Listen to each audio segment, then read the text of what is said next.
This is Rahil, and first I want to say rest in peace to Prince Roger Nelson, one of the greatest entertainers, musicians, composers of all time.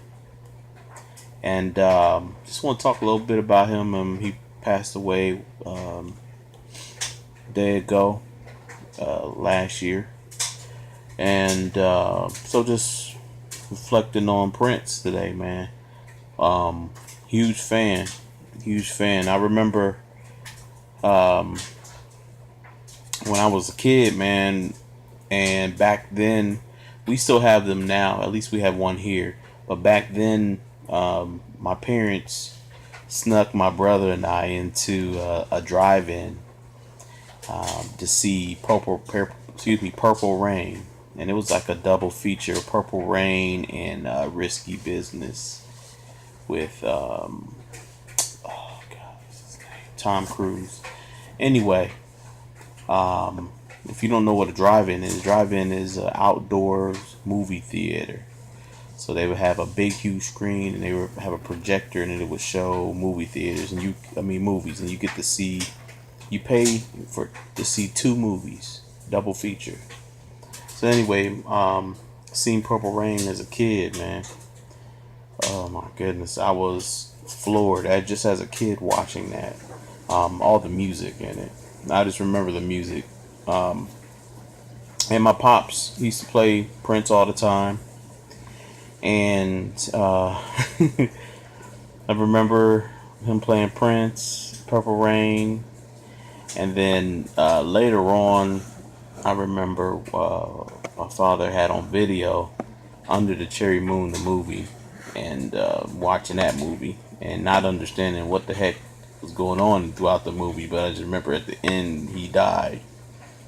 So, but man, since I was a kid, man, growing up with Prince's music and phenomenal, man. I mean, back then, my two favorites were my favorite actually was just Michael Jackson. That was my favorite hands down. But I just remember Prince being really popular and huge. But I didn't know that as I became an adult and got older, my love for Prince's music and my fandom. So, but anyway, I want to discuss um, what my favorite, what I would say is the best Prince album, and then I'm going to discuss my favorite Prince album. So, and I have here his book, awesome book, was inspired by my friend Kathy to buy. She has the same book. It's just like a collection of Prince's albums. It talks about Prince's his whole career and life, but and it goes like album by album, and it goes in depth, like talking about each album and even all the collaborative and albums that he produced on. A lot of those as well. But anyway, I'm gonna say the best album, the definitive album that anybody who is a Prince fan and or needs an introduction to Prince to listen to this album. You can see this. Purple Rain. You need Purple Rain in your life. And if you haven't seen the movie is awesome too, man. It's basically a precursor to 8 Mile. If you've seen Eminem's 8 Mile, it's kind of loosely based on his life. But anyway, Purple Rain. Purple Rain. Classic album. This album, Prince, he pretty much came into his own completely, sonically, musically, and the every aspect of Prince that we hold dear and love and that we fell in love with was produced on this album and through this era of Prince. Um, and you got Prince is an awesome guitar player, probably one of the best guitar players ever. Uh, Songwriting, oh my goodness, songwriting. Performance. Prince could perform. He would draw people in. He'd draw the fans in, draw any listener in, anybody watching him in. Um, One of the biggest highlights is, man, this man could work a stage. He basically could be singing, bust out into splits. He would jump off of speakers, jump off from high, oh my goodness, and land in a split. I see why he had hip issues as he got older because, uh, I mean, he was doing things that even most basketball players never do with their body. Um, this Purple Rain album classics on there. One of them is "When Doves Cry," classic album, classic song. Does not have a bass line at all. One of the biggest hit songs that didn't have a bass line. Oh, and the guitar, he gives you everything in that song. The poetic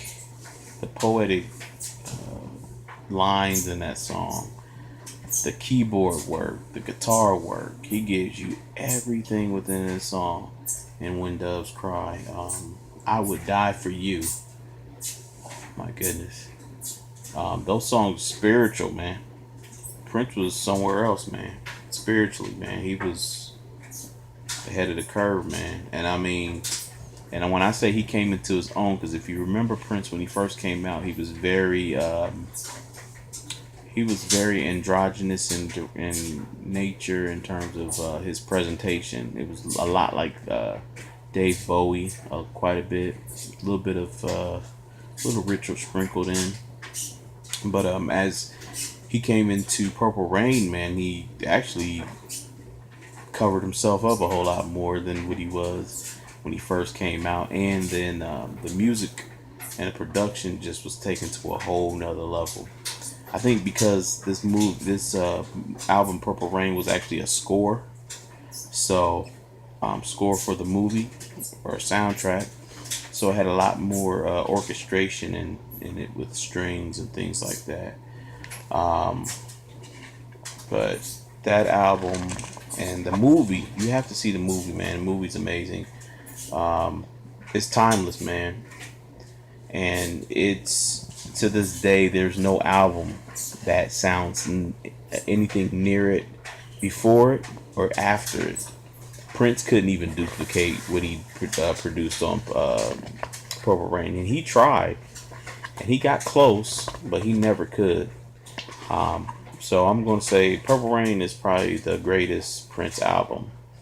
If you want to experience Prince in its totality, it would be Purple Rain. Um, and then I'm going to say my favorite album by Prince. And let me pull it up real quick with the book. And when I'm saying Prince, I'm sorry. Purple Rain was Prince and the Revolution was the name of the group. His backing band. Wendy and Lisa are key to that with the songwriting. And also his father, his father who was a musician as well. I think he used like one or two songs from his father's catalog on this on that album as well.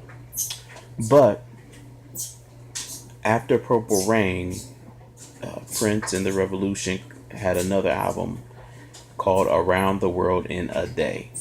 This is hands down my absolute favorite Prince album. I can listen to this album anytime. Still listen to it now. His best to me. My favorite album. I love 1999. I love Controversy. I love all the albums, even after everything, even into his 90s and even to his 2000s. I mean, all that stuff, man. I love all that stuff, and I listen to all that stuff. But Around the World in a Day has to be my favorite album, man.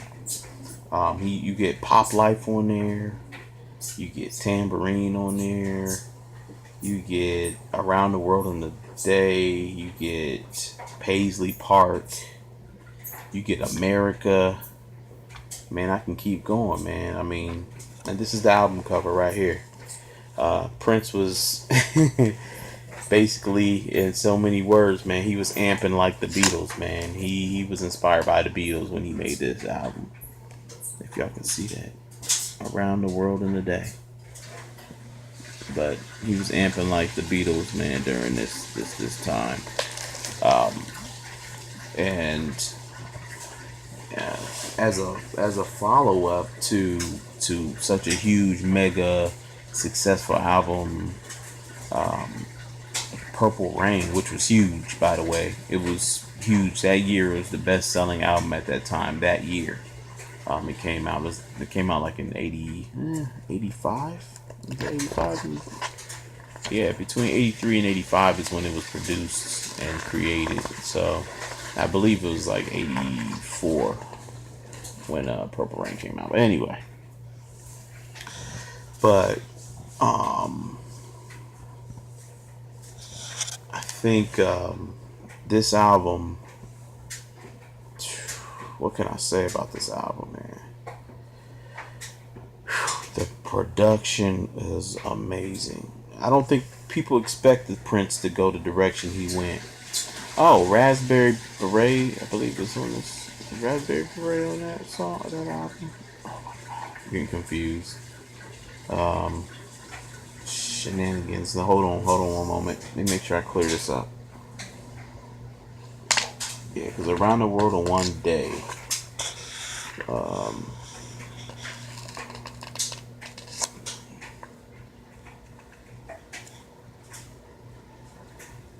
Hold on, man.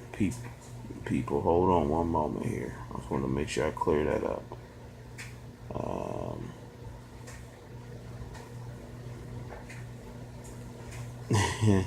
In this book, it said the label had wanted a Purple Rain 2, but he gave them what seemed to be more like a late 60s psychedelic album. And if that wasn't enough, Around the World in One Day came with an insistence that there would be no singles, no promotional videos, and not even the adverts in magazines. That's not true, though, because he ended up, he came out with Raspberry Berets, a video. And I know he didn't want to be typecast as Purple Rain, so he wanted to go in a whole different direction. So that's basically what he did, man. But yeah, man, he had hits on there, man. He had joints on there, and I'm telling you, man, that album doesn't sound like anything else either. It's a whole world upon its, of its own. Again, he was influenced by the Beatles when he created that, and he nailed it, man. He nailed, especially the songwriting. You could tell the influence of like a John Lennon or George Harrison throughout that album, man. And let me see, what does he say about the album? But this is what you could tell he's so full of himself, man. He says the influence wasn't the Beatles. They were great for what they did, but I don't know how that would hang today. He made a point to defending his decision not to make Purple Rain 2. You know how easy it would be to open Around the World in One Day with the guitar solo that's on the end of Let's Go Crazy, just to put it in a different key. That would have shut everybody up who said the album wasn't half as powerful. I don't want to make an album like the earlier ones. Wouldn't it be cool to put your albums back to back and not get bored? To his credit, much of the album's power came from subtle textures rather than rock star posturing. It is, man, and it's. I love that album, man. Anyway, I'm not gonna make this video much longer, but I'm probably gonna talk a little bit more about Prince albums later on. But again, rest in peace, Prince, the purple one, beautiful one. And yeah, that's one thing I'm gonna talk about, the influence of Prince. He was ahead of his time, and I'm gonna tell you why in another video, man. Peace.